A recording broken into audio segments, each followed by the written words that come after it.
Hello, everybody, and welcome to the leadership panel for AAPA Convention 2020. We're doing something a little different since obviously with this remote year, the whole convention has been different. So we're actually asking some of our various leaders in different roles, different career stages to answer 6 quick questions, tips for those early in leadership or interested in being future leaders. And we're really lucky to have extremely busy people volunteer to share some of their lived wisdom. And so I wanted to introduce that will be the format instead of having, say, like an hour-long panel together, which we would love to do in person, but can't this year. We've separated them into short videos with leadership tips that you can watch when you have time. And that way we can also reach people who are geographically in different places and time zones. And so I'll introduce the series and let you know what the 6 questions are, as well as my own responses.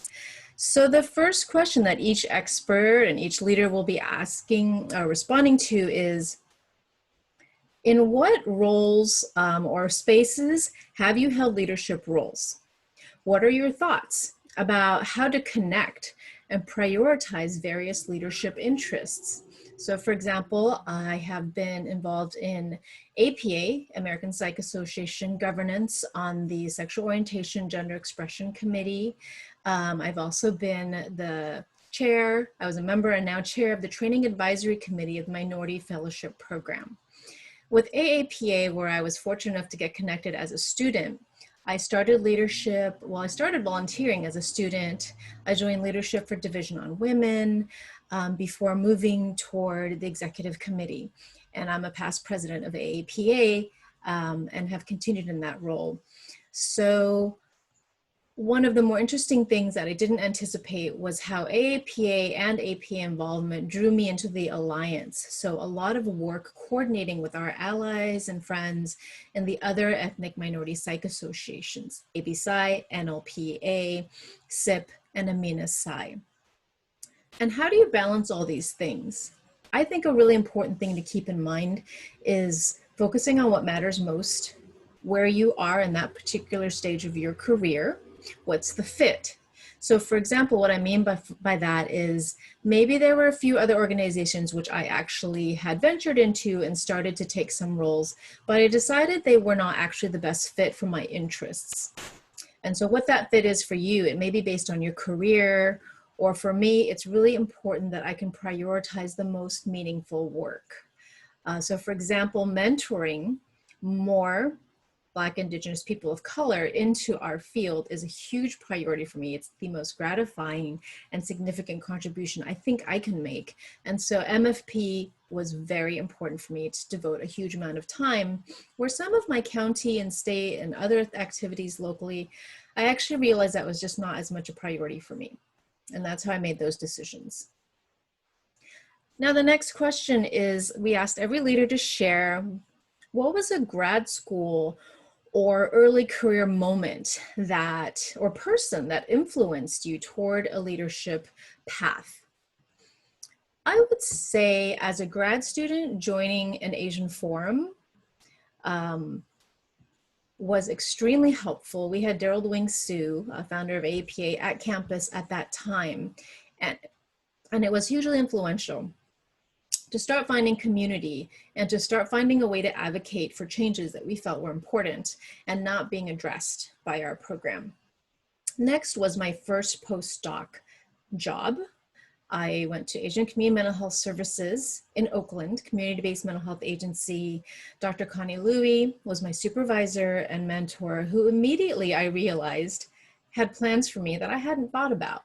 She immediately had plans for me to be a supervisor as soon as I was licensed, and brought me to county meetings and really started to explain to me how decisions are made in our county and who I needed to talk to and influence. And I realize now that that was a wonderful, valuable education that not everybody gets, having someone really walk you through. This is how it works. These are the people in the networks. This is what happens. This is the room where it happens. So thank you, Dr. Louie, for that. And many, many years later, other pivotal moments was the APA MFP Psychology Summer Institute, which is also where I met one of our other past presidents, Kevin Nadal. And then I also have to shout out to our AAPI past president, Alvin Alvarez, who was the first person who suggested in casual conversation with me that I consider running for AAPI president someday, which again, was not on my radar. So those were very influential people and experiences. And I hope each of you will seek out the right mentors and organizations to help you grow. There was no AAPI Leadership Institute at that time. Now, the third question for our leaders: do you have tips for dealing with setbacks, right? Maybe you lost an election, didn't get a grant, facing barriers from an institution of any kind. And my answer to that is definitely it happens. Dr. Ramani and I had shared before that we each keep a folder actually of rejections, because they are painful at the time and can become a learning experience and even a little bit funny later, right? In hindsight, we can often see how maybe a rejection opened a different door or set us on a different path or had something to learn. So I definitely emphasize, self-preservation, taking care of your physical and emotional health, remembering that even if this is your life's work, it's still work. You need to have another aspect of life. And have that boundary to not personalize disappointments and setbacks, because there will be many. And so having that boundary, doing your self-preservation to get back on track and learn what you can do to gain success next time. That's my advice. The fourth question that we asked each leader to address: if you had to think of it, what are the top 3 tips you have for emerging leaders? And this could be in any area. My response would be adaptability. That so much changes so quickly now. Look at technology, look at pandemic. There are so many things that we can't possibly build expertise for in advance or know. So cultivating cognitive flexibility, adaptability in your sort of temperament, in your life plan, that's actually, I think, the top skill you can actually have. The next is really develop accomplices. Be a good accomplice and find good accomplices, right? The difference between an ally and accomplice actually has skin in the game, is actually willing to put in the work. Do the work for others, and also you will receive that back. And lastly, the simple advice is really learn to prioritize and say no. Especially when we're early in our career, there is a temptation to say yes to everything because I just need to get out there. And yes, I want to learn. And there is a time for that, but your energy and your expertise are actually quite valuable.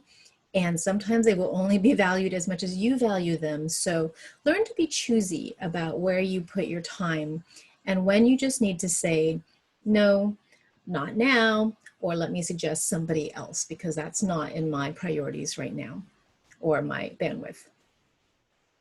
The fifth question: do you have advice which might be unpopular for current and future leaders, and why is that important? I would say that if you're going to be in a leadership position, this is not new advice. Some people will disagree and criticize, and you will have to make unpopular decisions sometimes. I am not in the habit of quoting Katy Perry songs, but there is a line in the one song about if you stand for nothing, you'll believe anything.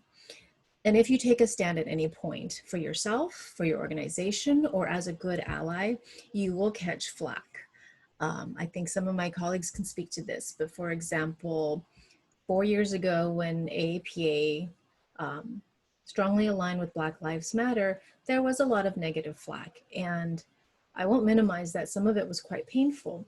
But if you're going to choose a leadership role to promote what you feel is important, you've got to be prepared to take that and then apply the past tips about finding your people and your accomplices to help support you through that. no one ever accomplishes anything significant without being a bit of an outlier. And so if that means you are unpopular for a while or forward thinking, or you've got to make some mistakes, that's going to be part of the process. And to accept that that is the process.